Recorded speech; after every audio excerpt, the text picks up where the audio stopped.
Dear student, आज देखते हैं characters of bryophyte. It means it is general characters of bryophyte. Bryophyte जो है, इसके सामान्य लक्षण क्या है जिससे हम उसको पहचान सकें। तो यहाँ देखिए फोटोग्राफ लगी हुई है। तीन प्रकार के ब्रायोफाइट हमें मिलते हैं। बड़े बड़े रूप से देखें तब कि वो किस प्रकार से दिखाने में होते हैं, उसके आधार पे हमें तीन प्रकार के दिखाई देते हैं। तो एक ये प्रकार है जिसमें कि इस तरह से थैलाइड फॉर्म में दिखता है हमको, ठीक है। दूसरा ये भी एक थैलाइड ही फॉर्म है, लेकिन यह स्पेशल एक स्ट्रक्चर बनता है जिसको हम बोलते हैं स्पोरोफाइट। तो वो स्ट्रक्चर के कारण पहचाना जाता है वो कि ये एंथोसिरोस है। और तीसरा हमें दिखता है ये, जिसमें कि ऐसा लगता है जैसे छोटे छोटे पौधे उत्पन्न हो रहे हैं। यह पौधे कई बार इतने छोटे होते हैं कि इनको ठीक से देखने के लिए माइक्रोस्कोप की जरूरत होती है, और कई बार ये 1 से 2 सेंटीमीटर 3 सेंटीमीटर तक भी बड़े देखे गए।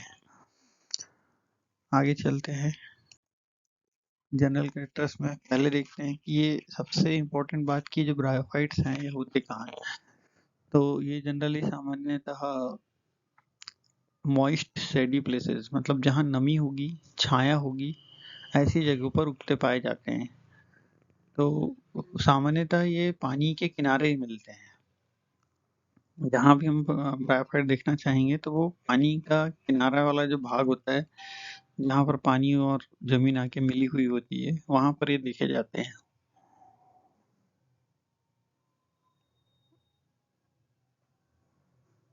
यह ऐसे पौधे होते हैं जिन्होंने अपना जीवन जमीन में गुजारने हेतु प्रयास किया था।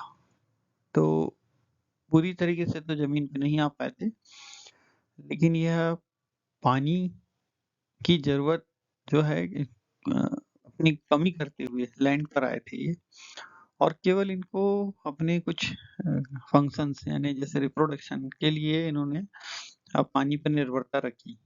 बाकी ये लाइफ साइकिल ये अपनी बिना पानी के भी गुजार सकते हैं, लेकिन इन्हें केवल रिप्रोडक्शन के लिए पानी की जरूरत होती है, बहते पानी या पानी में इनके जो मोटाइल गैमेट्स हैं वो ट्रेवल करते हैं, जिनको हम मेल गैमेट्स होते हैं मोटाइल, जिनको हम एंथ्रोजोइड्स बोलते हैं।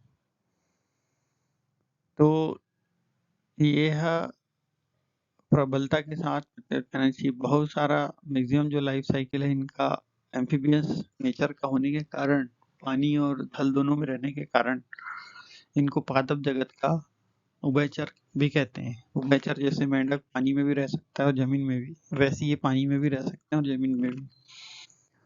और जिस तरह से मेंढक पानी में जाने रिप्रोडक्शन के लिए पानी में जाता है, उसी तरीके से ये भी पानी की जरूरत होती है इन्हें रिप्रोडक्शन के लिए।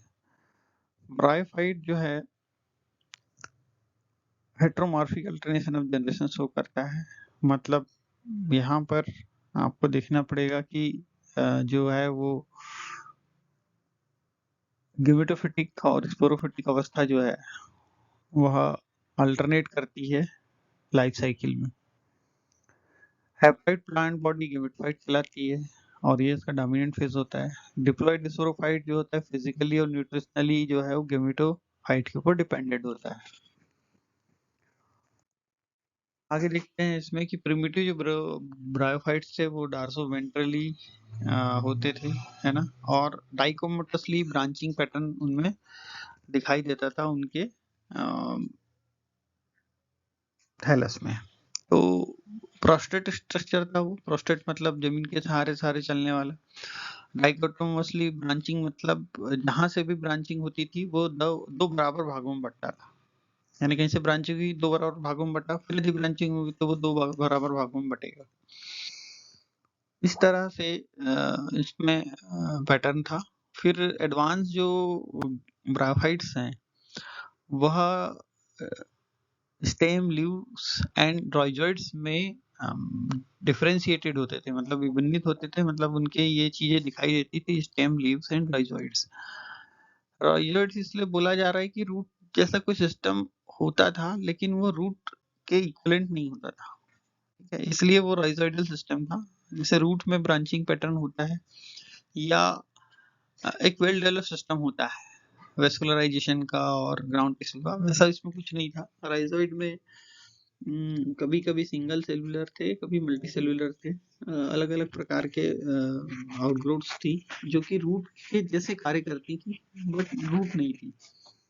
ब्रायोफाइट जो है ऑटोट्रॉपिक होते हैं, अपना भोजन स्वयं बनाते हैं और यह ट्रू रूट को नहीं कायम करते या नहीं बनाते।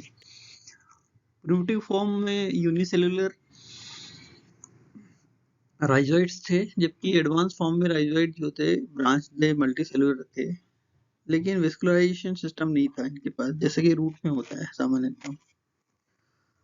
और ये जो राइजोइड्स थे ये होल्ड फास्ट मतलब अपने आधार को पकड़ने के लिए और न्यूट्रिशन को एब्जॉर्ब करने के लिए कार्य करते थे, जैसे कि रूट करती है। और प्रिमिटिव ब्रायोफाइट जो थे उनका जो थैलस था वो लीफ लाइफ था पूरा का पूरा, जबकि एडवांस ब्रायोफाइट्स में जो थे लीव्स थे वो स्पाइरली अरेंज थे, जिनको हम माइक्रोफिल कहते हैं।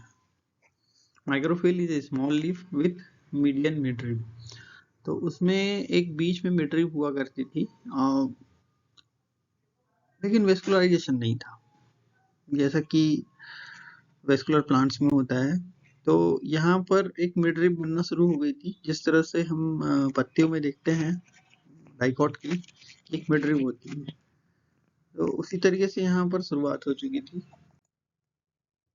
आगे देखते हैं।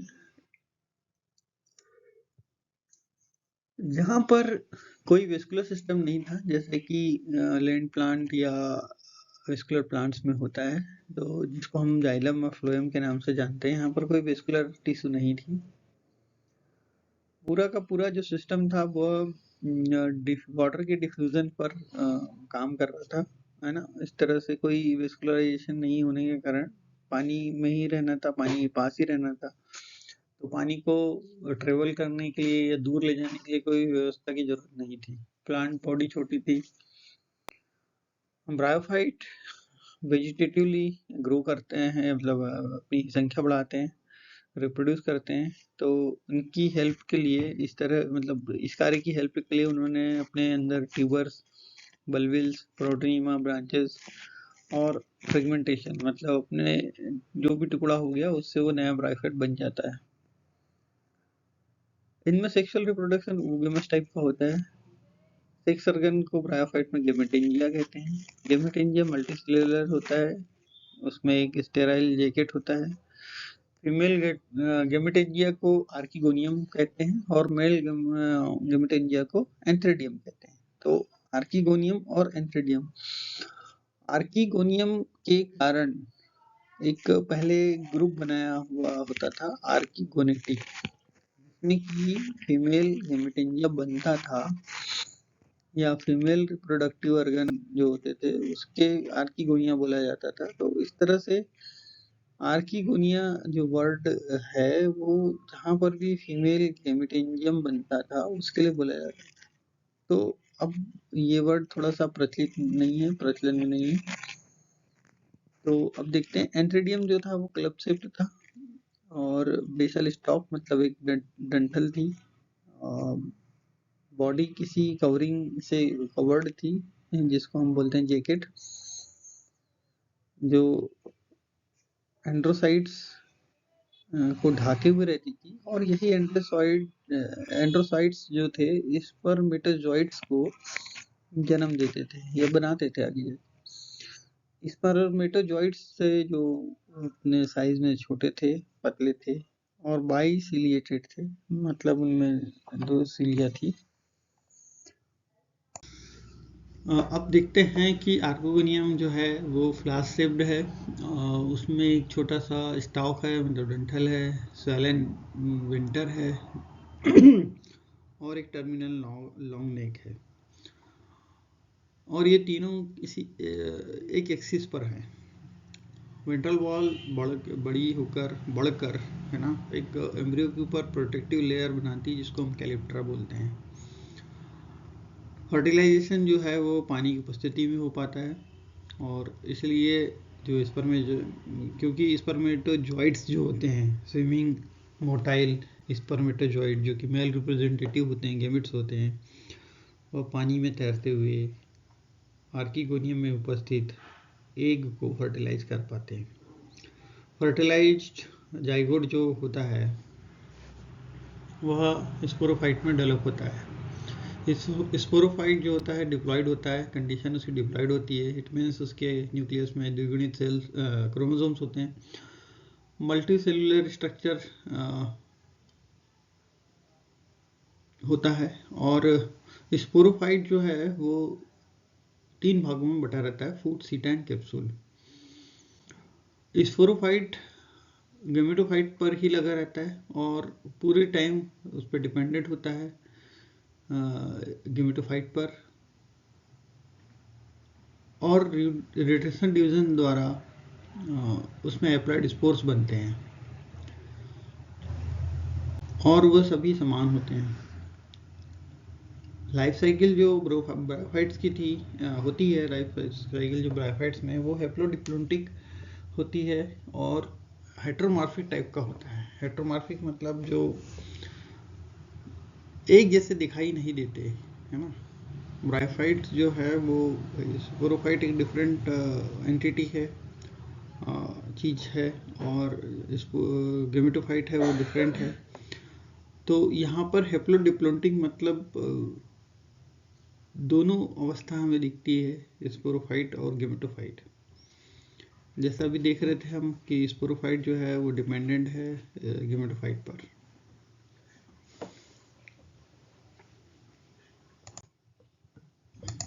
Thank you for watching this video. Dr. Praveen Khosle request you to subscribe this channel, request you to press the bell icon, request you to comment and share, send email for your required videos.